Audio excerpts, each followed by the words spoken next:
yang berusaha, tuan-tuan pengetua dan guru besar, tuan-tuan dan puan-puan penolong kanan, guru-guru kanan mata pelajaran, ketua-ketua panitia, yang dihormati barisan SIC plus PPD Yan serta hadirin sekalian.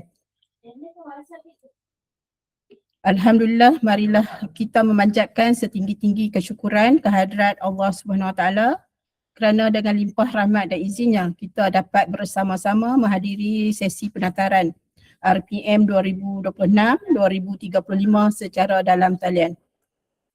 Saya yakin semua dengar tak suara saya? Boleh respon tak? Jelas tak? Jelas. Okey, Alhamdulillah. Okey. Terima kasih atas kesudian tuan-tuan dan puan-puan meluangkan masa mengikuti sesi ini. Kehadiran semua menunjukkan komitmen kita untuk memastikan hasrat pendidikan negara benar-benar diterjemahkan di sekolah. Sebelum kita memulakan sesi penataran, marilah kita bersama-sama memohon keberkatan daripada Allah Subhanahu Wa Taala agar majlis ini dipermudahkan dan membawa manfaat kepada seluruh warga pendidikan. Marilah kita membaca Ummul Kitab Surah Al-Fatihah.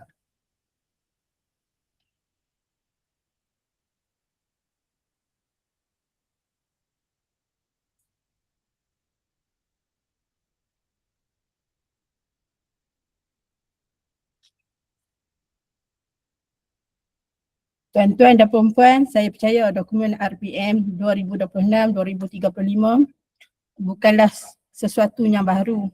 Tuan-tuan dan puan-puan sudah pun menerima ataupun mengikuti pelbagai sesi penerangan dan telah meneliti kandungan dokumen RPM tersebut. Okey, perkongsian pada hari ini bukanlah sesuatu untuk mengulangi apa yang telah diketahui, tetapi sebagai satu penyelenggaraan semula dan ruang untuk kita sama-sama melihat bagaimana hasrat yang terkandung dalam RPM dapat diterjemahkan di sekolah masing-masing. Dan saya yakin sekolah-sekolah semua dah ada banner kan tentang RPM ni. Dah gantung banner kan? Yang banner RPM 2026-2035. Okey, saya yakinlah semua sekolah dah ada. Okey. Sebelum kita pergi kepada matlamat untuk matlamat RPM ni, jadi saya nak tanya dululah sebab saya yakin semua pemimpin sekolah, pengetua-pengetua dan guru besar telah pun memberi penataran di peringkat sekolah. Jadi saya nak tanyalah sedikit sebanyak tentang matlamat RPM. Okey, soalan satu saja soalan mudah, iaitu apakah matlamat RPM 2026-2035? Kalau boleh jawab, sesi penataran yang kita jangkaukan 3 jam ni kita kurangkan jadi 30 minit sahaja. Ada tak jawapan? Ikutlah siapa nak respon. Kalau tak ada jawapan kita memang kita akan buat dalam 3 jam lah. Maksudnya belum tahu matlamat RPM tu. Ada tak jawapan?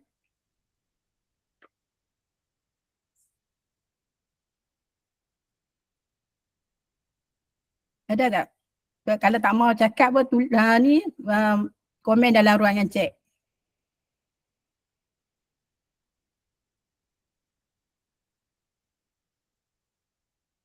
Ke baru nak baca?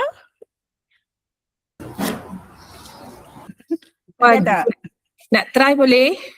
Try. Tapi tak ada gula-gula tau. Kita tak sediakan gula-gula. Kalau nak gula-gula kena main PPD. Tak apa. Matlamat dia ialah mewujudkan sebuah Malaysia yang maju, mampan, inklusif dan berdaya saing dengan kesejahteraan rakyat sebagai keutamaan. Hampir. Tapi belum mendapat jawapan yang tepat lagi. Tahniah cikgu. Boleh cuba lagi. Saya cuba jawab. Melahirkan insan sejahtera yang beradab, berilmu, berkemahiran, berdaya saing, selaras dengan falsafah pendidikan negara kebangsaan. Ya, tepat sekali. Terima kasih Cikgu Saimah bagi jawapan yang tepat. Jadi kita akan kurangkan masa daripada 3 jam kepada 30 minit sahaja. Okey, itulah gula-gula yang kami bagi untuk hari ini. Okey kan? Kita cubalah kan? Okey. Okey, saya akan teruskan. Okay, saya tak mau sentuh lah matlamat RPM tu sebab ada jawapan dah. Matlamat jawapannya ialah, matlamat utama dia ialah melahirkan insan sejahtera. Okey, seterusnya kita pergi kepada 5 ciri murid yang ditekankan dalam RPM 2025, 2026, 2035. Okey, yang pertama ialah murid yang beradab. Yang pertama ialah murid yang beradab. Yang mana kita tahu ilmu tu boleh cari, tetapi adab perlu kita bentuk. Sebagai guru ni kita bukan setakat memberi ilmu kepada anak-anak murid kita, tapi kita kena bentuk adab kepada mereka. Kerana macam orang katalah, orang selalu kata biar kurang ilmu tetapi jangan kurang adab. Orang yang beradab pasti berilmu, tetapi orang berilmu belum tentu beradab. Jadi kita kena terapkan adab dahulu baru ilmu. Okey. Saya tak mau sentuh panjang-panjang sebab nanti ada lagi rakan-rakan SIC yang akan beri pendaran dengan lebih mendalam tentang berkaitan dengan RPM ni. Okey, yang kedua, yang pertama tadi beradab, ingat tu, beradab. Yang kedua berilmu. Okey, berilmu bukan bermaksud menghafal sebanyak mungkin fakta. Berilmu ialah apabila murid faham, mampu berfikir, membuat pertimbangan dan menggunakan ilmu untuk menyelesaikan masalah. Ilmu sepatutnya menjadikan seorang itu lebih rendah diri dan mengelakkan daripada seorang itu daripada bersikap sombong. Kalau orang tu ada sikap sombong dalam diri dia, orang kata dia tak beradab lah, dia cuma ada ilmu. Jadi kita kena sesuaikan, kita kena dahulukan adab. Bila ada adab, mesti anak murid kita tu lebih ada nilai rendah diri. Okey, yang ketiga ialah murid yang berkemahiran. Okey, dunia hari ini tidak hanya mencari orang yang pandai menjawab soalan saja, menjawab soalan periksa, mendapat keputusan periksa yang tinggi. Okey, dunia sekarang ni memerlukan orang yang boleh berkomunikasi, bekerjasama, berfikir secara kreatif, kritis, dan dapat menyelesaikan masalah serta dapat menyesuaikan diri dengan perubahan. Okey. Okey, yang ketiga berkemahiran. Okey, seterusnya murid yang berdaya saing. Murid berdaya saing bermaksud kita tidak mampu menghapuskan semua cabaran pada hidup kita, hidup anak-anak murid kita. Kita tak mampu. Jadi kita kena terapkan nilai berdaya saing. Maksudnya mereka kena kuat, ada jati diri yang kukuh untuk menepis segala cabaran yang mendatang. Murid yang berdaya tahan ni bukan, saya sebut berdaya saing tadi, sebenarnya berdaya tahan. Murid yang berdaya tahan bukan murid yang tidak pernah gagal, tetapi murid yang sanggup bangun semula setiap kali mereka gagal atau mereka jatuh. Kegagalan kadang-kadang ialah guru yang paling jujur dalam kehidupan. Jadi kita kena ajak anak-anak murid kita ni, kita kena terapkan nilai berdaya tahan ni dalam setiap murid-murid kita ni, bagi mereka, orang kata, cekal menghadapi segala cabaran yang mendatang. Okey, seterusnya, jadi yang seterusnya ialah berkeyakinan. Yang last kali berkeyakinan, tersasul pula. Okey, keyakinan bukan bermaksud bercakap kuat atau sentiasa mahu mendapatkan perhatian orang. Tak semestinya selalu tampil ke depan tu dia seorang yang yakin. Jadi kita tak maulah setakat boleh ke depan, tapi kita nak dia ada keberanian. Kita kena, maksudnya dia berkeyakinan bersertakan 4 ciri yang sebelum tu. Barulah murid kita tu dia seimbang, sejahtera. Kombinasi 5 ciri-ciri ni melahirkan insan sejahtera. Kalau kita tengok dalam bulatan yang ada dalam slide, Boleh ke slide seterusnya. Okey. Bulatan dalam slide ni kalau kita tengok kan. Okey. Yang kuning tu, yang hijau tu ialah 5 ciri murid tu. Yang tengah-tengah dah untuk melahirkan insan sejahtera. Okey. Seterusnya kita tengok pula 5 tumpuan utama untuk melahirkan insan sejahtera. Tadi dari segi ciri murid. Ciri murid. Okey, seterusnya kita tengok 5 tumpuan utama. Yang pertama. Okey, yang pertama ialah mutu. Kita tak kata kualiti lah ni, kita kata mutu. Kataan kita ketengahkan perkataan, KPM mengetengahkan perkataan mutu. Okey, mutu yang memberi fokus kepada peningkatan kualiti kurikulum, pedagogi, pentaksiran dan kepimpinan pendidikan. Okey, aspirasi KPM mutu ni ada 2, iaitu murid mencapai sekurang-kurangnya C bagi keempat mata pelajaran, iaitu bahasa Melayu, bahasa Inggeris, matematik dan sejarah. Okey, 4 mata pelajaran, keempat mata pelajaran ni maksudnya C tu maksud semua murid kena lulus lah. Semua murid kena capai C, sekurang-kurangnya C. Maksudnya 100% lah kena lulus. 4 mata pelajaran ni. Okey, 100% lah untuk murid dapat ujian. Itulah. Okey. Seterusnya KPI yang kedua ialah 33% sekolah mencapai taraf mutu cemerlang, iaitu sekolah inspirasi. Kalau bagi daerah Hiyat ni ada 20 buah sekolah inspirasi setakat ni, iaitu 16 buah sekolah rendah dan 4 buah sekolah menengah. Okey, jadi kita mengharapkan dan kita yakin keseluruhan sekolah-sekolah, semualah sekolah-sekolah di daerah yang ni, 48 sekolah rendah dan 17 sekolah menengah mencapai menjadi sekolah inspirasi, insyaAllah. Tak mustahil lah. Okey. Jadi kita beralih pula kepada akses dan acuity. Okey, yang mana perkara ini bagi memastikan setiap murid mendapat peluang pendidikan yang adil tanpa mengira lokasi atau latar belakang. Okey, jadi KPI tu nanti cikgu baca sendirilah nah. Kalau saya baca, saya sampaikan secara mendalam pun nanti ambil masa yang lama pula untuk kita ni hari ni. Jadi saya akan baca secara ringkas saja. Okey, seterusnya kita tengok ketiga. 5 tumpuan yang ketiga iaitu ketersediaan sumber dan kecekapan, yang mana menekankan penggunaan sumber secara optimum supaya setiap pelaburan memberi impak kepada pembelajaran. Maksudnya apa saja aset, equity di sekolah semua kita gunakan secara maksimum, secara optimum. Okey, yang keempat ialah keluasan, iaitu memberi ruang kepada institusi pendidikan membuat keputusan mengikut konteks setempat.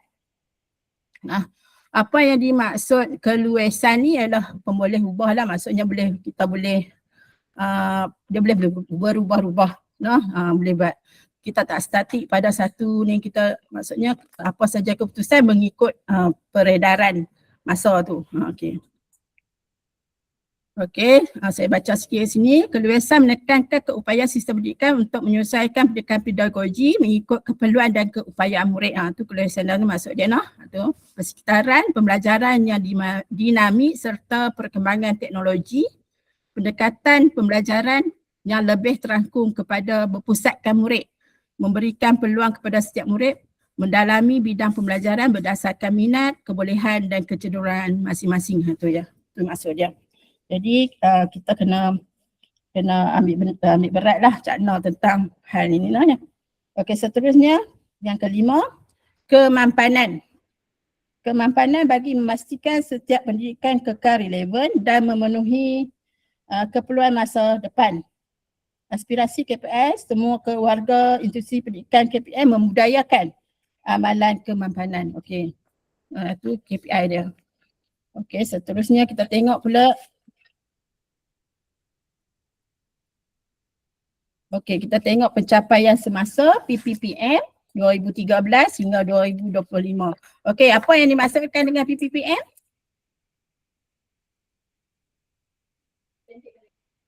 apa?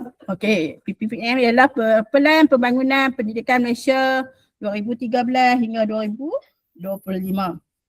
Okey. Sebenarnya semua yang ada dalam PPPM diteruskan, diteruskan untuk ditambah baik untuk RPM ni. Maksudnya apa yang ada dalam PPM 2013 hingga 2025 masih ada lagi dalam RPM 2026 hingga 2035. Cuma ada penambahan lah yang untuk tambah baik sesuai dengan peredaran masa. Okey. Dan kita tengok dari aspek akses. Enrollment murid meningkat di semua peringkat pendidikan termasuk TVET. Ada akses. Okey, dari aspek mutu, pencapaian SPM menunjukkan perkembangan positif walau PISA dan TIMSS masih memerlukan penambahbaikan.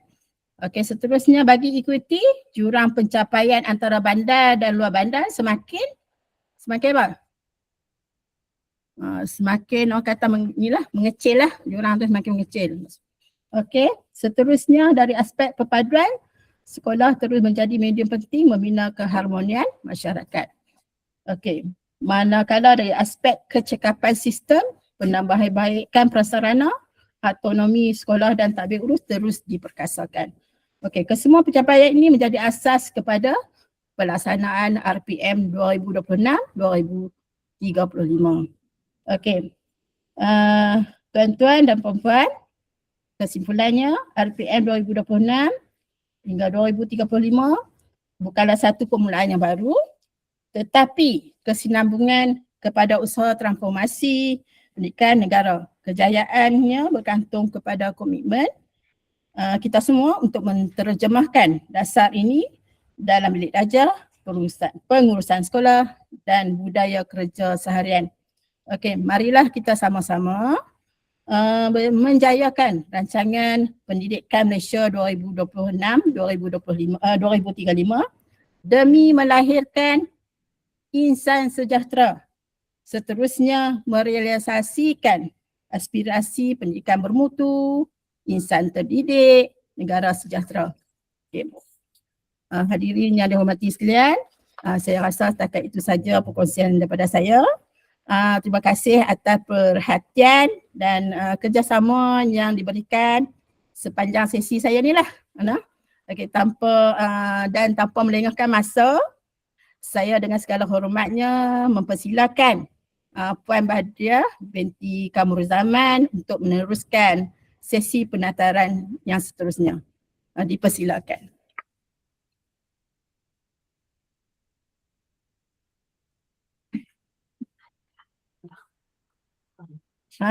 Siapa? Okey, kau. Please nak tanya.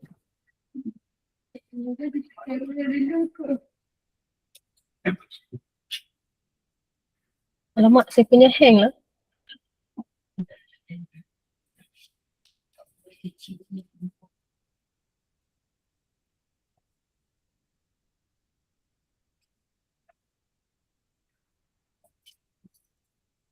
Sama dalam buku.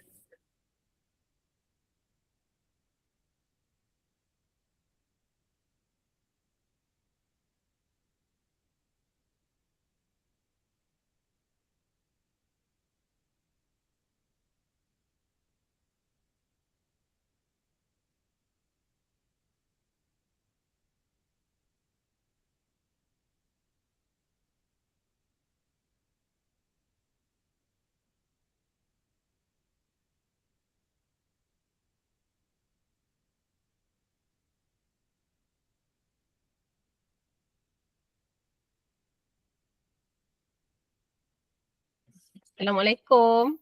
Boleh dengar suara saya? Sorry Nah, masalah teknikal. Waalaikumsalam. Sekejap cikgu, saya share lain.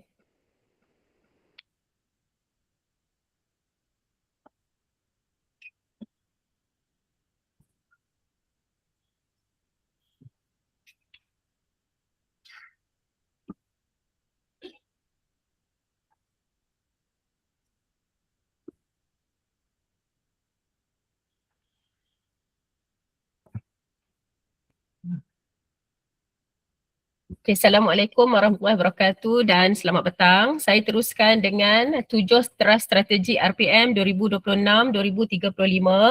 Okey, di mana RPM ini digerakkan oleh 7 strategi yang utama. Setiap strategi mempunyai strategi dan prakarsa yang digubal berdasarkan pelbagai isu, cabaran dan potensi yang telah dikenal pasti. Di sini kalau tuan-tuan perempuan tengok, cikgu tengok, ada 7 strategi RPM 2026-2035. Teras 1 fokus dia kepada sistem pendidikan, teras 2 kepada potensi murid, ketiga transformasi pendidik dan yang keempat prasarana fizikal digital. Seterusnya teras 5 mempergiatkan sinergi. Yang keenam, TS yang keenam membudayakan kemampanan dan yang terakhir TS 7 meningkatkan kecakapan tadbir urus dan sistem penyampaian. Okey, saya terus pergi kepada TS 1, Trust Strategi 1. Kalau cikgu tengok di sini, yang atas ni kita singkatkan kepada TS1. Kalau cikgu tengok sekarang bengkel program yang dilaksanakan oleh JPN ataupun KPM, dia akan masukkan program yang dilaksanakan, yang dijalankan berdasarkan TS yang mana. Kalau di surat atau program tu tertulis untuk TS2, maksudnya iaitu ialah Trust Strategi 2. Okey, untuk Trust Strategi 1, memastikan sistem pendidikan Malaysia yang terangkum, dinamik dan relevan. Mempunyai 3 strategi. Strategi 1, meneliti keberkesanan dan kecekapan implementasi dasar pendidikan. Strategi 2, memperkasakan struktur persekolahan kebangsaan. Dan strategi 3, memperkasakan pentaksiran dan peperiksaan kebangsaan. Di bawah strategi 1 ada prakarsa, ada 3 pelan. S1, P1. Strategi 1, pelan tindakan 1 di mana memperkasakan pendidikan sains dan matematik yang disebut oleh Cikgu Azriah tadi, sekurang-kurangnya mendapat C untuk 4 mata pelajaran termasuklah yang ini, pendidikan sains dan matematik. Okey, S1P2 memperkukuh pelaksanaan dasar memartabatkan bahasa Melayu dan memperkukuh bahasa Inggeris. Yang ketiga, S1P3 mengkaji semula dasar pengambilan dan penempatan pegawai perkhidmatan pendidikan. Ini ada 3 pelan tindakan yang berada di bawah strategi 1. Seterusnya, strategi 2, S2P1 memperkasakan struktur persekolahan kebangsaan. S2P2 menambah baik dasar penawaran bahasa tambahan serta pengoperasian bahasa Cina dan bahasa Tamil.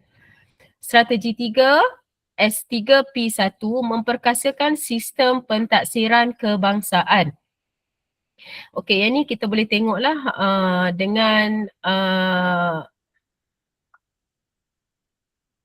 yang apa kita tengok DK 2027 dan sekarang Prasekolah 2026. Yang ni kita boleh tengoklah perubahan sistem pendidikan Malaysia yang terangkum, dinamik dan relevan. Okey, di bawah ni ialah pemboleh daya E1, Enable 1, kerangka sistem indeks dalaman prestasi institusi pendidikan secara bersepadu. Di sebelah kanan ini 1 hingga 7 ini ialah inisiatif, di bawah teras TS1 lah. Okey. Okey, seterusnya TS2, Teras Strategi 2, mengoptimumkan potensi setiap murid melalui pengalaman pembelajaran yang bermakna untuk menjadi warga negara global. Mempunyai 4 strategi. Strategi 1, reformasi kurikulum. S1P1, membangunkan kurikulum pendidikan berorientasikan kompetensi dan keperluan masa hadapan. Strategi 2, meningkatkan kemahiran. Ada 2, kemahiran asas dan kemahiran abad ke-21. S2P1, memperkukuh kemahiran literasi dan numerasi murid tahap 1. S2P2, memperkukuh keterampilan berbahasalah. Okey, dan S2P3 untuk kemahiran abad ke-21, membudayakan pembelajaran sepanjang hayat. S2P4 memperkukuh kemahiran murid masa hadapan. Di bawah TS3 untuk strategi 3, S3I1 Inisiatif 1 membangunkan bakat murid secara holistik dalam pelbagai bidang STEM, TVET, sukan dan seni. Dan strategi 4 membentuk karakter. S4 Inisiatif 1 memperkasa kesejahteraan murid merangkumi kesihatan fizikal, mental dan sosial. S4I2 memperkukuh jati diri dan kerohanian murid. Okey, untuk pemboleh daya yang TS2 ada E1, E2, akses terangkum, program bersasar golongan khusus. E2, pentaksiran pintar memperkasakan pentaksiran bersepadu menggunakan teknologi digital dan kecerdasan buatan AI. Okey, dalam TS2 ni kita ada satu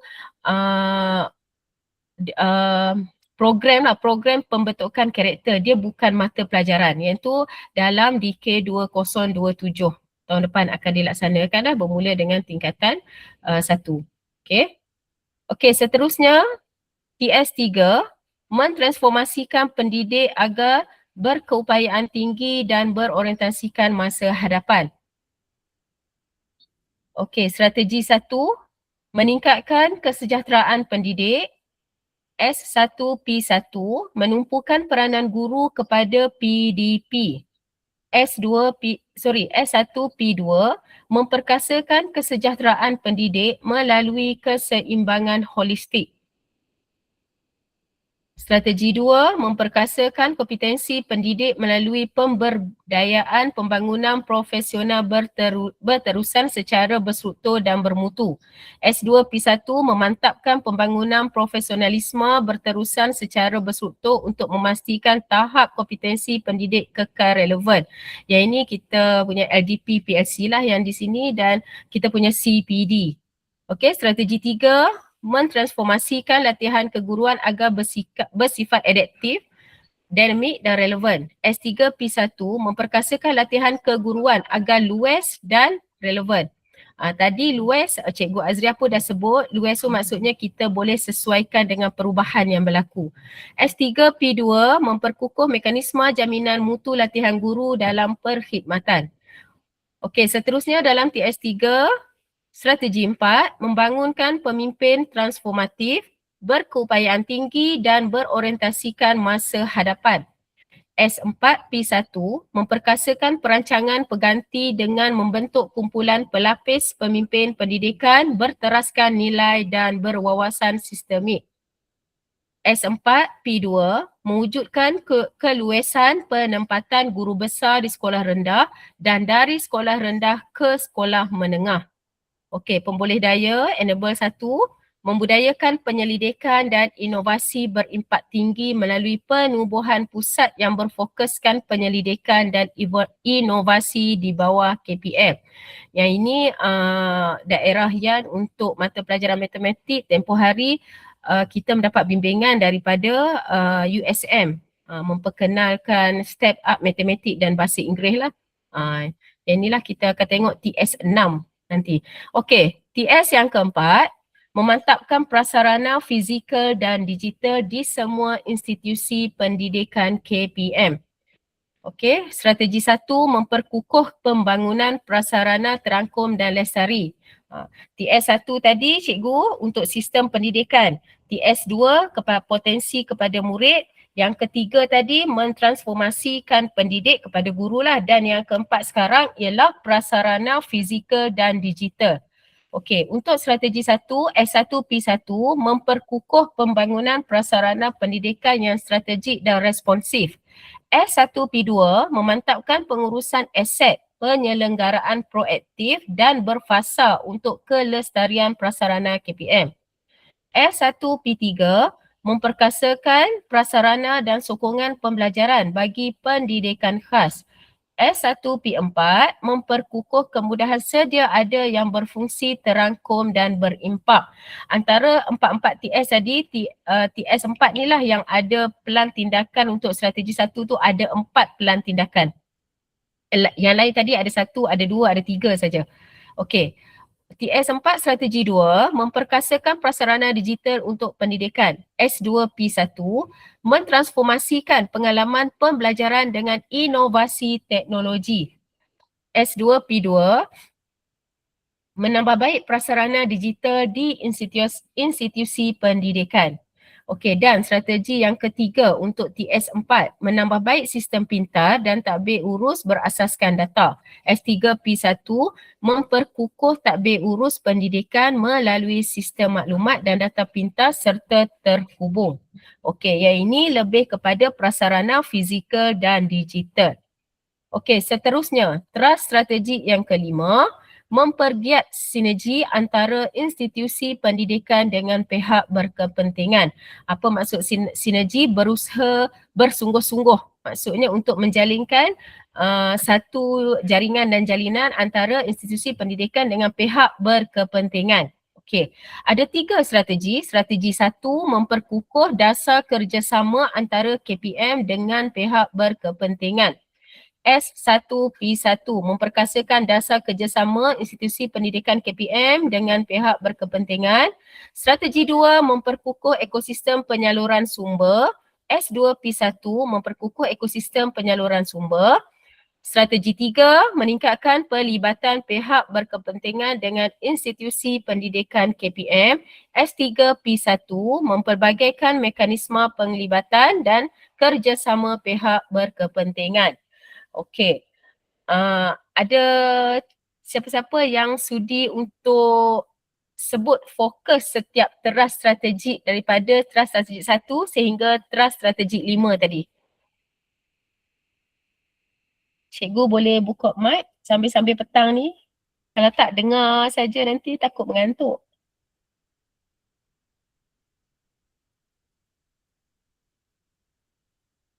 Boleh cikgu?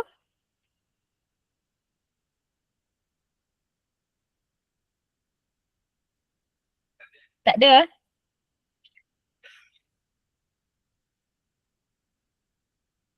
Tak ada? Tak ada?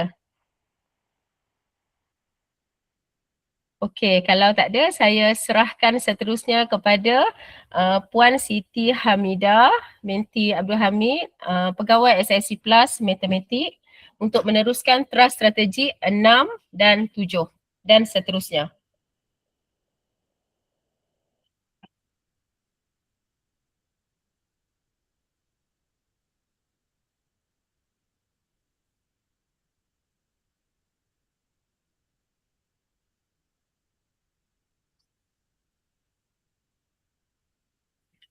Okay, Assalamualaikum dan selamat petang. Terima kasih Cikgu Badriah dan Cikgu Azria. Okey, yang berusaha barisan SLT dan MLT Sekolah-Sekolah Daerah Kuala Mudayan. Seterusnya rakan-rakan SIC Plus. Okey, Cikgu Bad teruskan tu. Okey, saya akan teruskan kepada teras strategi 6 sebab kita dalam ni kita ada, dengar tak suara saya tak cikgu? Dengar tak suara saya? Okey nah.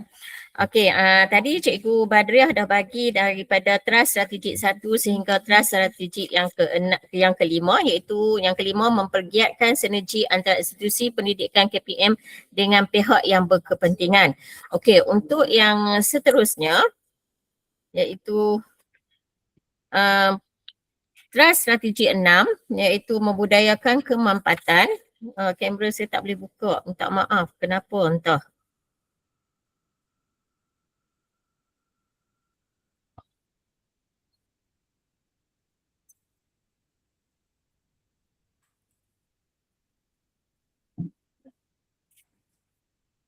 Okey, tak apalah. Tak boleh buka saya punya kamera. Okey, dalam teras strategik 6 ni yang cikgu nampak tu, ialah membudayakan kemampanan dalam ekosistem pendidikan. Okey, dalam membudayakan kemampanan dalam ekosistem pendidikan ni dia ada 4 strategik lah. Okey, yang macam Cikgu Badriah terang tadi, setiap teras strategik ni dalam TS ni, setiap TS ni dia ada strategik yang tertentu. Okey, rasionalnya dia membudayakan kemampanan dalam ekosistem pendidikan kita ni ialah kita nak menuntut setiap murid dalam pembudayaan kemampanan ni, dia menuntut setiap murid celik ilmu dan berupaya memahami, menganalisis serta bertindak secara bertanggungjawab terhadap isu tempatan dan juga global yang akan murid-murid kita hadapi di masa akan datang. Okey, pendidikan untuk pembangunan mampan ni iaitu PPM, dia menjadi asas utama kepada transformasi untuk memastikan pendekatan pedagogi yang holistik dengan disokong oleh kepimpinan yang transformatif agar budaya kemampanan dapat dikembangkan dalam ekosistem pendidikan. Okey, dia utamakan pedagogi secara holistik lah. Walaupun elemen PPM ni dia telah diintegrasikan dalam sistem pendidikan, tapi pelaksanaannya masih belum menyeluruh dan konsisten di semua institusi pendidikan KPM. Namun hal ini mungkin dia berpunca daripada pelaksanaan yang tidak seragam, kekangan logistik ataupun faktor geografi kita lah, ataupun tahap pendedahan pendidikan serta pemimpin pendidikan kita yang berbeza di samping keterbatasan kerjasama strategik. Okey, yang kita tengok tadi daripada TS 1, 2, 3 dan 4 dan 5 tadi.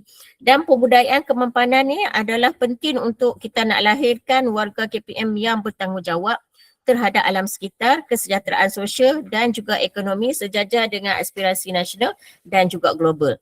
Dan juga aspirasi dalam untuk keberhasilan utama di sini, kita nak pastikan ekosistem pendidikan akan berfungsi sebagai pusat pembudayaan kemampanan melalui pendekatan pedagogi yang berpusatkan murid. Okay, sebab tu yang sebelum ni kami ada SIC buat tentang pendedahan tentang pedagogi yang berpusatkan murid. Okay. Dan dari sini juga bukan pedagogi ni kita boleh menggunakan berbagai akses yang ada, aktiviti yang ada di institusi kita lah, di organisasi masing-masing. Kita boleh juga membudayakan psikometrik kita.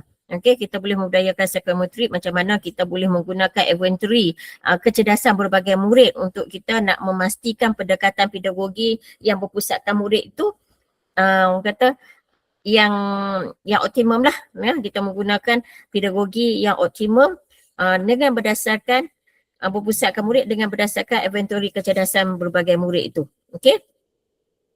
Sebab yang ni kita benda ni kita buat semua untuk berupaya melahirkan generasi murid yang celik kemampanan dan berdaya saing dalam pasaran kerja yang berkaitan ekonomi hijau sekarang lah, dan pengurusan dan pemantauan yang beraccountability akan menggalakkan pembudayaan kemampanan di institusi pendidikan KPM. Okey, dalam TS6 ni kita ada 4 strategi, iaitu strategi yang pertama dia memperkasakan PPM dalam kalangan murid. Okey, memperkasakan pembangunan mampan ni untuk memperkasakan dalam kalangan murid lah. Yang pertama untuk strategi pertama dan plan tindakan yang pertama iaitu mengintegrasikan PPM dalam kurikulum dan co-kurikulum. Yang plan tindakan yang kedua untuk menyediakan murid dengan kemahiran berkaitan bidang pekerjaan lestari. Okey. Untuk strategi yang kedua, mengupayakan pendidik dan pemimpin pendidikan bagi meneraju PPM. Okey, iaitu dalam strategi yang kedua dan plan tindakan yang pertama iaitu membangunkan kapasiti pendidik dan pemimpin pendidikan sebagai peneraju PPM. Jadi kita lah sebagai peneraju PPM. Okay. Lepas tu strategi yang ketiga iaitu meningkatkan provokasi dan promosi PPM dalam ekosistem pendidikan secara terangkum. Okay, iaitu mengoptimumkan jaringan dan jalinan untuk PPM. Dan untuk plan tindakan yang kedua, memperkasakan murid dan warga pendidikan sebagai ejen perubahan amalan kemampanan. Untuk strategi yang keempat dalam PPM ni, memperkukuhkan pemantauan dan penilaian pelaksanaan PPM di institusi pendidikan KPM. Dalam strategi yang keempat iaitu dia ada satu plan tindakan dia iaitu menilai dan mengiktiraf institusi pendidikan KPM yang menerapkan amalan kemampanan. Okey, di sini di sebelah kita boleh nampak aktiviti utama bagi inisiatif di bawah TS6.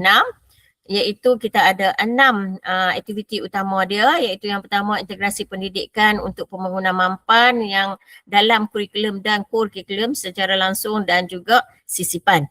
Okey, kalau sini kita nampak dari segi kalau kita tengok dulu dalam kita di SKP dalam core kurikulum kita ada di situ orang kata secara langsung dan juga ada yang disisipkan dalam di SKP kita tu. Okey, maksudnya dalam pedagogi kita lah. Okay, yang kedua, model kelestarian dan program sokongan TVET berasaskan teknologi hijau, mesra alam dan juga sumber lestari. Okay, sekarang memang kita nampak kita membudayakan program TVET. Okay, di semua peringkat organisasi pendidikan kita membudayakan, melestarikan program sokongan TVET ni. Dan juga pembangunan kompetensi pendidik dan pemimpin pendidikan sebagai peneraju amalan kemampanan dan juga pembangunan platform sehenti untuk perkongsian data dan maklumat berkaitan PPM KPM. Dalam ini juga dengan program pemantauan dan penilaian serta pengiktirafan amalan kemampanan di institusi pendidikan KPM dan juga kita ada wujud makmal aktif lestari sebagai ruang penyelesaian masalah dan juga sekitar dan sosioekonomi setempat. Okey, itu untuk TS yang ke-6. Kita ada 7 TS semua. Okey, seterusnya ialah TS 7. Dalam TS 7 ni ialah meningkatkan kecakapan tabik urus dan sistem penyampaian. Okey, dalam kecakapan dalam TS 7 ni dia ada 4 strategi juga. Okey, iaitu strategi yang pertama untuk memperkukuhkan plan komunikasi KPM yang lebih responsif dan proaktif. Strategi kedua untuk memperkukuhkan fungsi dan struktur organisasi bahagian, Jabatan Pendidikan Negeri, Pejabat Pendidikan Daerah dan juga institusi pendidikan KPM. Strategi kita yang ketiga ialah meningkatkan pemberian autonomi terpimpin kepada institusi pendidikan KPM dan strategi yang keempat memperkasakan pengurusan perubahan dan risiko. Tabik urus ni dia berkesan dalam sektor pendidikan maksud tabik urus yang berkesan dalam sektor pendidikan bertujuan memastikan sistem pendidikan ditadbir secara tulus, bertanggungjawab dan juga berintegriti melalui amalan tabik urus yang mantap. Proses perancangan dasar dapat dilaksanakan dengan lebih teratur dan berasaskan bukti. Manakala pengurusan sumber dapat dioptimumkan bagi mengelakkan pembaziran serta ketirisan. Di samping itu, tabik urus yang bermutu membolehkan keutamaan pendidikan ditentukan secara objektif. Seterusnya, memastikan setiap keputusan yang dibuat dapat memenuhi keperluan murid, institusi dan juga komuniti pendidikan. Okey, kalau kita tengok dari strategi yang pertama, memperkukuhkan plan komunikasi KPM yang lebih responsif dan proaktif, kita ada di sini dia tunjuk ada satu plan tindakan dia iaitu memantapkan pelaksanaan plan strategik komunikasi KPM yang berstruktur dan juga bersasar. Okey, untuk strategi yang kedua, dia ada dua plan tindakan iaitu yang pertama menyusun semula fungsi, struktur dan pejawatan di bahagian KPM, JPM, PPD dan juga institusi pendidikan KPM. Dan yang kedua, plan tindakan yang kedua ialah memperkasakan polisi dan prosedur penamatan pegawai di KPM. Ini penamatan ni memperkasakan polisi dan prosedur penamatan pegawai di KPM. Inilah yang kita kata macam mana prosedur penamatan pegawai yang tidak kompeten perlu diperkasakan. Persetujuan semula pengurusan dituntut bagi meningkatkan mutu perkhidmatan dan memperkukuhkan kesaksamaan akses pendidikan. Okey, untuk strategi yang ketiga ni dia ada dua plan tindakan. Yang pertama memperkukuhkan pelaksanaan autonomi di institusi pendidikan KPM dan mengoptimumkan penggunaan fasiliti dan prasarana di institusi pendidikan KPM. Okey, dalam strategi keempat dia ada dua juga plan tindakan iaitu membangunkan plan pengurusan perubahan KPM dan membangunkan plan pengurusan risiko KPM. Okey. Dalam ni dia ada aktiviti utama dalam inisiatif di bawah teras TS7 ni iaitu memperkasakan plan komunikasi yang telus dan berkesan, mobilisasi guru besar dan guru penolong kanan, pengekalan PP Grid DG14 berasaskan kepakaran. Okey, lepas tu perluasan bidang autonomi dalam tadbir urus sekolah dan juga mengoptimumkan fasiliti sekolah untuk penjanaan pendapatan dan juga plan pengurusan perubahan dan juga risiko yang komprehensif lah. Okey, habislah untuk TS kita trans strategi kita. Sebab kita ada 7 semua trans strategi. Okey, seterusnya kita akan masuk sasaran wajib capai RPM 2026-2035. Okey, sasaran ni kita ada tadi dah ada disebut sikit-sikit oleh Cikgu Azriah dan juga Cikgu Badriah. Okey. Sasaran wajib capai ni yang pertama dia kata slogan dia merapatkan jurang, meningkatkan mutu, meraih kejayaan bersama, mencerminkan semangat kerjasama seluruh ekosistem pendidikan bagi memastikan tiada murid yang tertinggal, setiap sekolah terus meningkatkan prestasi dan semua pihak bergerak seiring menuju kejayaan yang terangkum dan mampan. Dia bergantung kepada TS tadilah, 7 TS tadi, dia merangkumi yang ada dalam 7 TS tadilah. Okey, bagi menjayakan agenda RPM 2026-2035, kerangka rancangan ini menggariskan beberapa sasaran wajib capai yang perlu disemarakkan pada peringkat akad umbi. Okey, tumpuan kita dalam RPM ni ialah 5 tumpuan kita tadi yang diterangkan oleh Cikgu Azriah tadi, iaitu mutu, akses dan equity, ketersediaan sumber dan kecakapan, keluasan dan kemampanan. Dan di antara 5 tumpu ni kita ada 7 trust yang diterangkan oleh Cikgu Badariah dengan saya tadi. Kita ada 7 trust dia. Lepas tu dia 7 trust ni lah untuk kita nak meningkatkan mutu kita.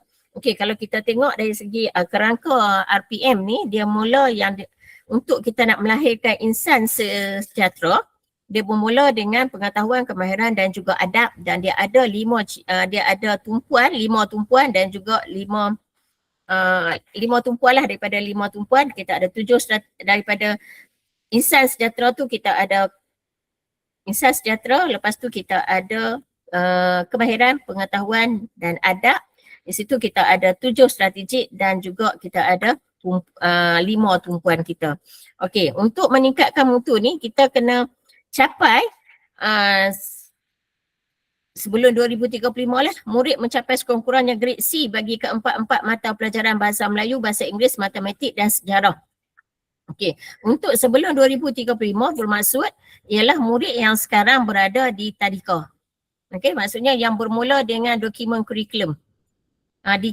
Kita punya kurikulum barulah KP 2027 tu, DK bermula pada tahun depan, bermula murid tahun 1 kita menggunakan DK. Jadi murid-murid ni lah yang akan mencapai sekurang-kurangnya grade C bagi keempat-empat mata pelajaran bahasa Melayu, bahasa Inggeris, matematik dan sejarah. Maknanya kita di sekolah kita kena ada KPI kita. Setiap tahun kita mesti ada KPI untuk sekurang-kurangnya grade C ni, untuk mencapai sekurang-kurangnya grade C ni. Kita kena ada KPI kita. Kalau tahun ni kita mesti kena ada peningkatan murid yang mencapai grade C, walaupun murid ni masih lagi belum masuk ke dalam DK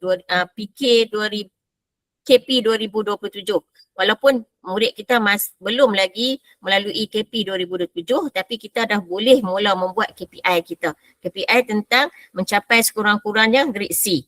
Okey, lepas tu semua murid mencapai tahap sosial emosi sejahtera dan adab yang baik. Untuk kita nak jadikan insan sejahtera tu, kita kena mencapai tahap sosial emosi sejahtera dan adab yang baik lah. Okey, yang ni yang kita kata kita kena perlukan banyak tumpuan kita dan juga sasaran kita tu kepada ciri-ciri 5, untuk dapatkan 5 ciri-ciri murid kita dan juga tumpuan utama kita tu lah. Okey, ciri-ciri murid tu yang beradab, berilmu, berkemahiran, berdaya dan berkeyakinan tu lah.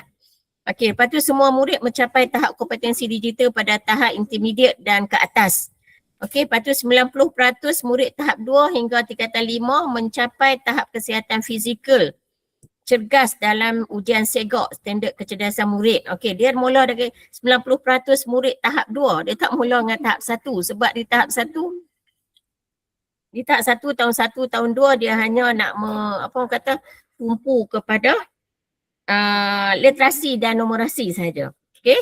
Lepas tu semua murid menguasai sekurang-kurangnya kemahiran 2 bahasa, iaitu bahasa Melayu dan juga bahasa Inggeris, dan semua institusi pendidikan KPM mempunyai ikon lestari, dan juga semua MPPK pendidikan khas ni mencapai tahap potensi mengikut keupayaan masing-masing, dan Malaysia dia mengharap kita dapat mencapai skor purata yang setara dengan standard pentaksiran antarabangsa, iaitu TIMSS dan PISA. Okey, dan semua murid menguasai kemahiran berfikir secara kritis dan kreatif, iaitu kebat lah, dapat menguasai kemahiran kebat ni yang lebih tinggi lagi lah. Okey, kalau kita kena meningkatkan mutu semua-semua yang disebut tadi untuk kita nak lahirkan murid yang 5 ciri-ciri murid kita tadi dah, iaitu beradab, berilmu, berkemahiran, berdaya dan berkeyakinan. Okey, kalau benda ni semua kita dapat, semua murid kita semua murid kita akan menguasai literasi dan numerasi pada akhir tahap 1. Tahap 1 pada kita mula dengan KP kita, tahap 1 tu adalah murid tahun 1 dan tahun 2 untuk tahap 1. Untuk tahap 2 dia bermula daripada tahun 3 dan tahun 4. Okay, dia ada 3 tahap. Pada bermula tahun depan lah dia ada 3 tahap. Jadi untuk tahap 1 ni dia akan fokus kepada penguasaan literasi dan numerasi. Sampai ke tahap 2 baru dia fokus kepada segok dan sebagainya lah.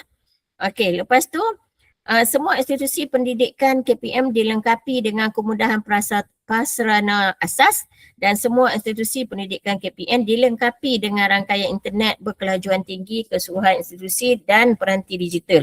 Okey, kalau semua ni dah dapat tercapai baru kita dapat merapatkan jurang. Dan kerangka dan sasaran wajib capai RPM 2025 dan 2035 ni ialah panduan komprehensif untuk mengukuhkan sistem pendidikan negara dalam tempoh 10 tahun akan datang.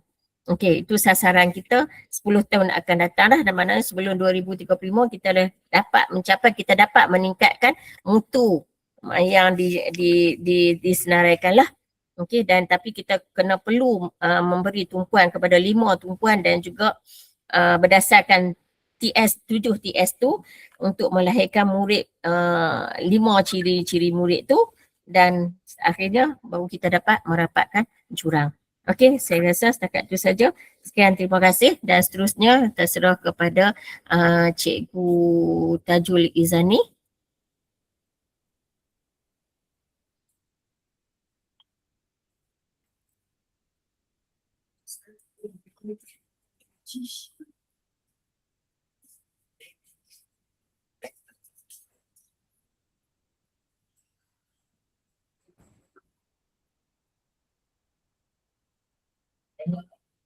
Okay, bismillahirrahmanirrahim. Dengar suara saya? Semua dengar? Yang berusaha tuan-tuan pengetua, tuan-tuan guru besar, yang berusaha rakan-rakan SISC, barisan penolong kanan, barisan guru-guru kanan, barisan KP, seterusnya tuan-tuan dan perempuan. Okey, tuan-tuan dan perempuan, ini adalah garis masa keseluruhan untuk rancangan pendidikan Malaysia RPM 2026-2035.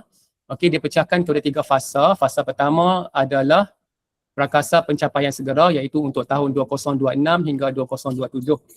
Okey. Fasa 2 prakarsa jangka sederhana 2028-2030, dan fasa 3 adalah prakarsa jangka panjang, iaitu 2031-2035.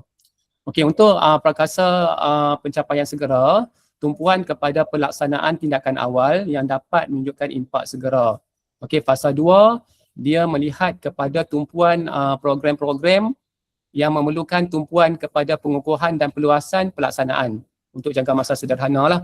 Dan pada fasa yang ketiga mulai tahun 2031 hingga tahun 2035 kita lebih tumpukan kepada FUFT lah, lebih kepada kelestarian, penambahbaikan berterusan dan pelarasan dasar berdasarkan penilaian daripada fasa-fasa sebelumnya.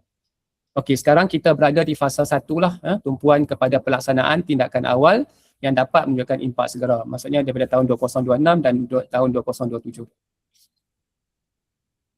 Okey, tuan-tuan dan perempuan, seperti yang telah diterangkan oleh rakan-rakan kita, tujuan untuk kita buat RPM ini, okey, RPM adalah tujuannya adalah untuk melahirkan insan sejahtera lah. Okey, insan sejahtera itu wording dia, dan untuk murid kita nak melahirkan murid kita yang beradab, berilmu, berkemahiran, berdaya dan juga berkeyakinan.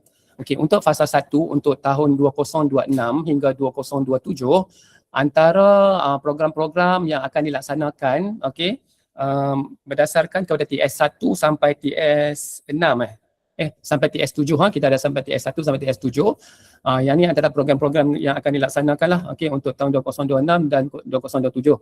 Yang pertama adalah kajian dan penambahbaikan dasar pelaksanaan pendidikan sains dan matematik. Maksudnya berlaku kajian lah penambahbaikan untuk pendidikan sains dan matematik kita merujuk kepada kita punya KBSM dan kita tukar kepada yang baru iaitu DK2027. Okey, untuk yang kedua kita akan menambahbaikkan penambahbaikan untuk dasar MBM MBI. Okey, MBM MBI masih diteruskan lah, okey, dan berlaku penambahbaikan dasar. Okey, itu dilakukan pada tahun 2026 dan tahun 2027. Yang ketiga adalah kita memperluaskan sumber bakat calon pendidik. Okey, memperluaskan sumber bakat calon pendidik maksudnya kita nak melahirkan lebih ramai pendidik yang ada nilai yang had 5 itulah untuk kita nak cari pendidik. Okey, sebenarnya 03 ni dia memberi peluang kepada cikgu ada ruang untuk kenaikan pangkat dan sebagainya sebab dia based on bakat calon pendidik. Okey. Sebab bila adanya bakat calon pendidik yang berkualiti, maka kita akan dapat support kepada 5 benda ni iaitu beradab, berilmu, berkemahiran, berdaya dan berkeyakinan untuk murid kita lah. Okey, seterusnya untuk 04, kerajaan juga memberi fokus kepada sekolah K12 lah. Okey, walaupun kita ada sekolah-sekolah perdana tetapi kerajaan juga memberi tumpuan lah untuk tahun 2006, 2027 untuk sekolah K12. Okey, untuk sekolah K12 ni maksudnya sekolah-sekolah yang ada satu sekolah sahaja tetapi dalam satu sekolah itu dia ada daripada tahun 1 sampai tingkatan 3. Okey, mostly berada di negeri Perak lah. Okey, kita memberi tumpuan K12 ini untuk sekolah-sekolah orang asli.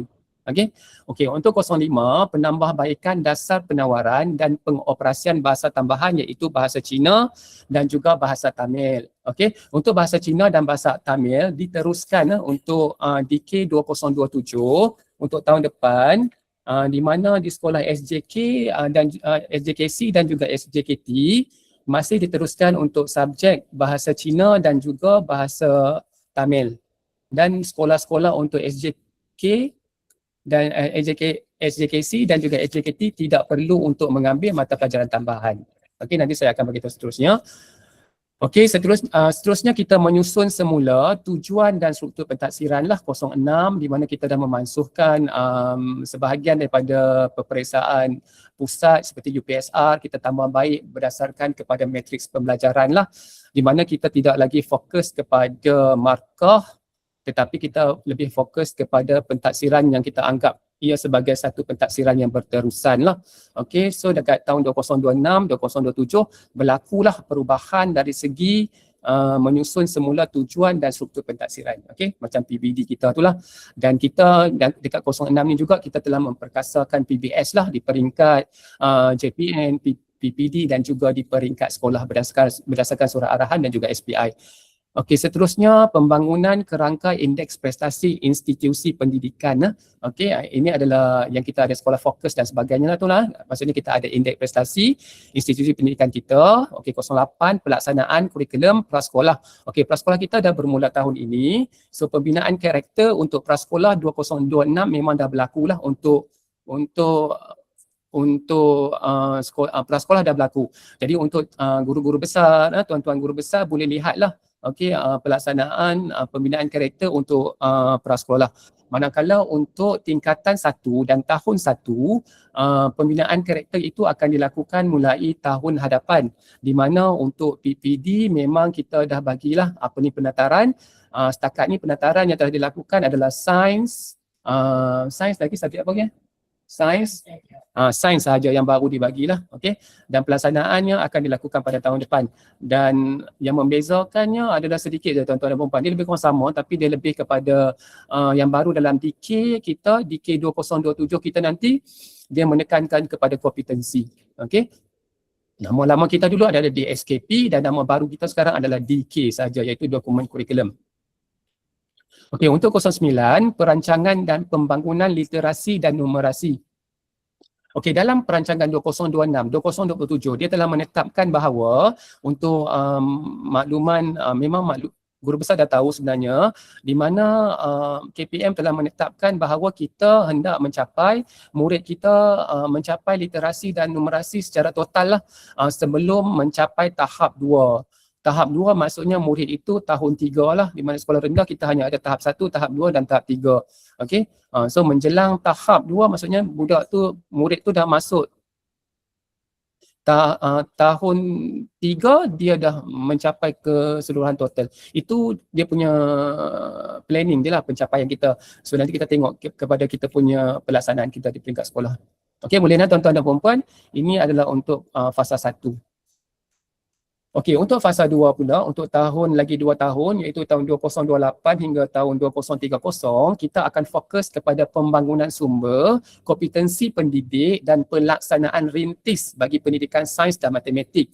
Okey, maksudnya tuan-tuan dan puan-puan, kita akan bangunkan sumber yang kita ada lah. Sumber ni dia banyak lah. Kita ada sumber infra, sumber human kita, sumber manusia kita dan juga sumber-sumber lain. Okey, so kerajaan akan cover lah pembangunan sumber ni. Maksudnya dia akan penuhi keperluan di peringkat sekolah lah.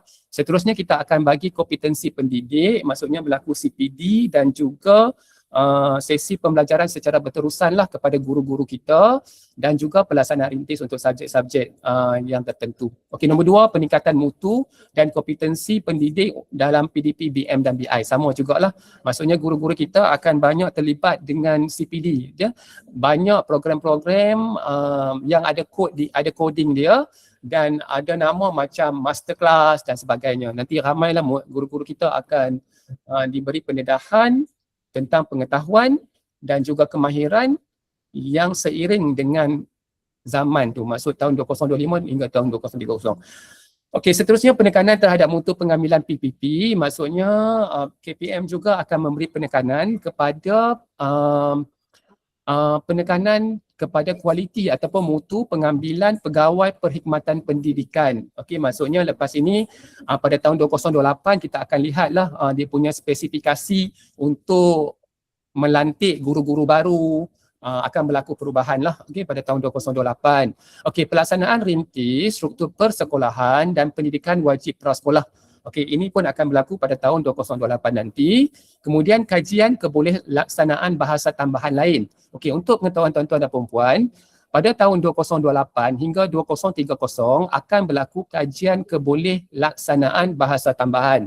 Di mana pada tahun depan 2027 untuk pengetahuan guru besar dan pengetua untuk sekolah menengah dulu lah.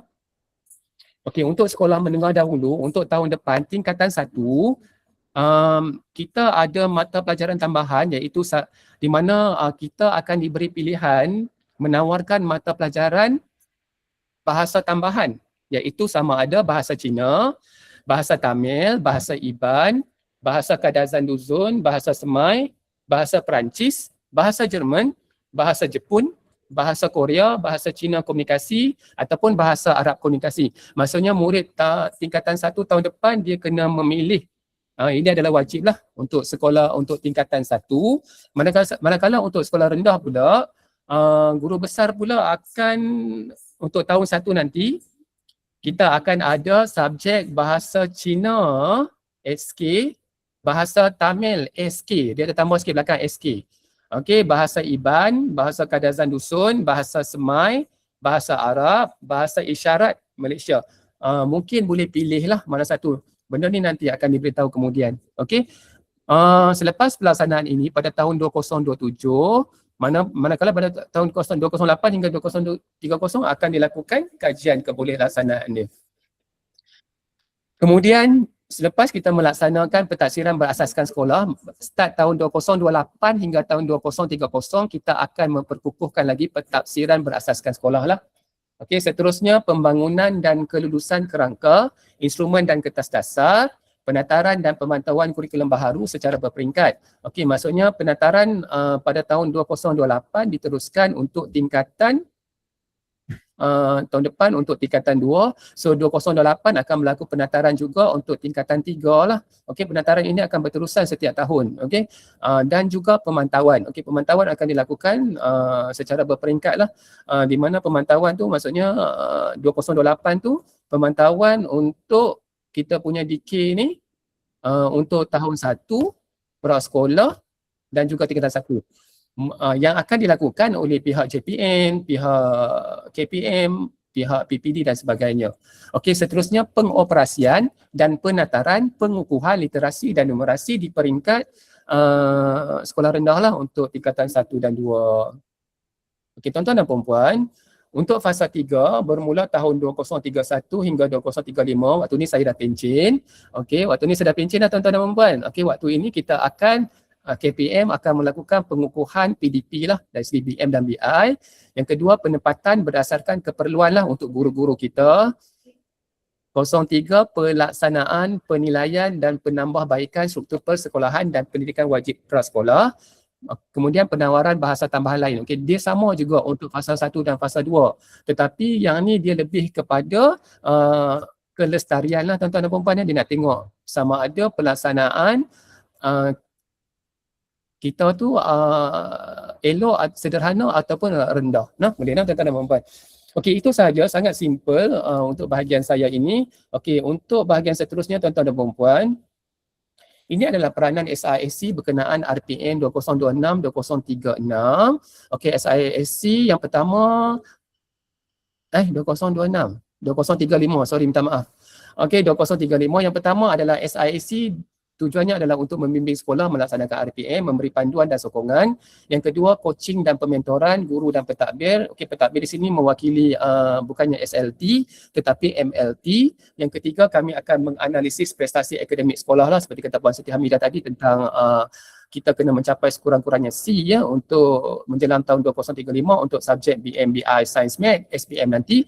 So kita tengoklah apa sekolah lakukan sejak tahun sekarang sampai tahun 2035, apa pencapaian sekolah, intervensi dan sebagainya. Okey, macam menjalankan intervensi nombor 4 tu, kalau di peringkat PPD dia lebih kepada DP lah tuan-tuan dan puan-puan. Okey, yang seterusnya kami SISC dan juga JPN sentiasa menyokong aktiviti dan program untuk pelaksanaan RPM. Segala program-program di peringkat sekolah yang panggil NGO secara formal tu kami memang sangat sokong lah, sebab itu membantu sekolah dari segi insentif kewangan dan sebagainya, dapat memperkukuhkan balik kita punya tujuan asal kita, iaitu kemenjadian murid lah.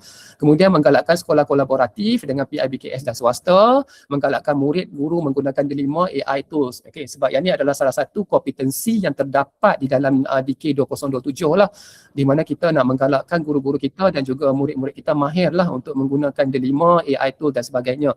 Dan tuan-tuan dan puan-puan, untuk makluman semua, kita dah ada 3.0 dah untuk pengetahuan tuan-tuan dan puan-puan.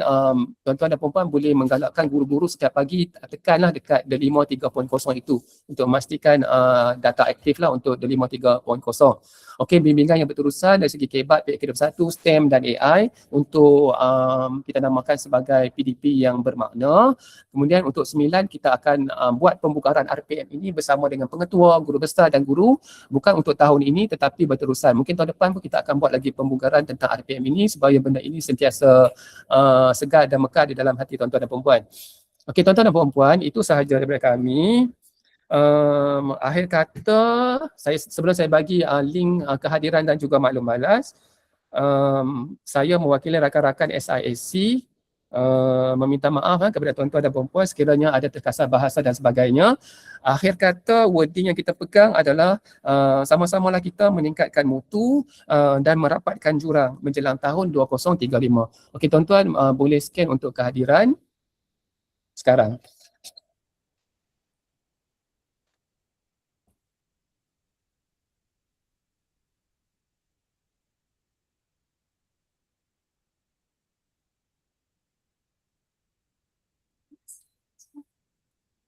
Boleh juga.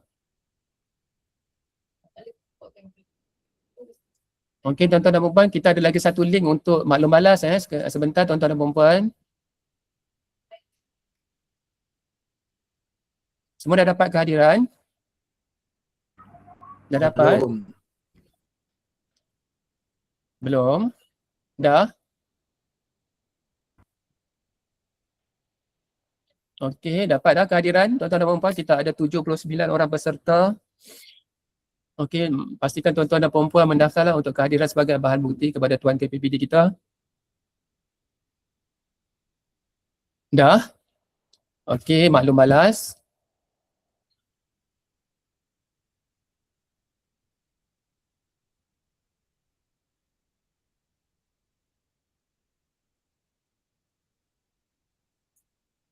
Dapat malas-malas tuan-tuan dan puan-puan?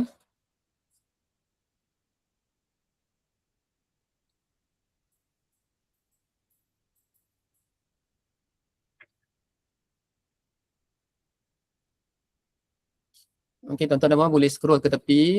Skala Likert dia daripada 1 sampai 5. Dia ada hujung lagi 5 lah. Kalau tuan-tuan dan puan-puan tengok dekat hujung dia.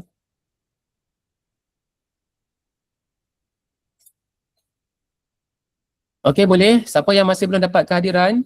Ada tak? Tak ada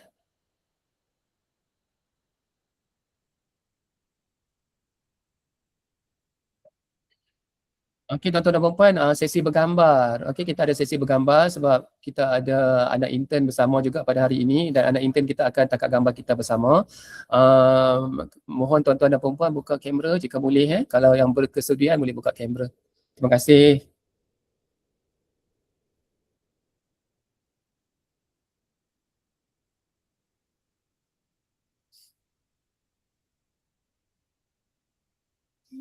Okey, 1, 2, 3. Sekali lagi. 1, 2, 3. Okey, terima kasih semua. Okey, kepada semua kerana luangkan masa pada petang ini. Assalamualaikum dan selamat petang.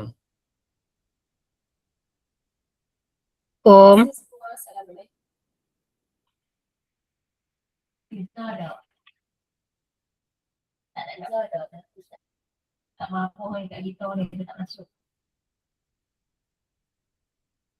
Semua Assalamualaikum.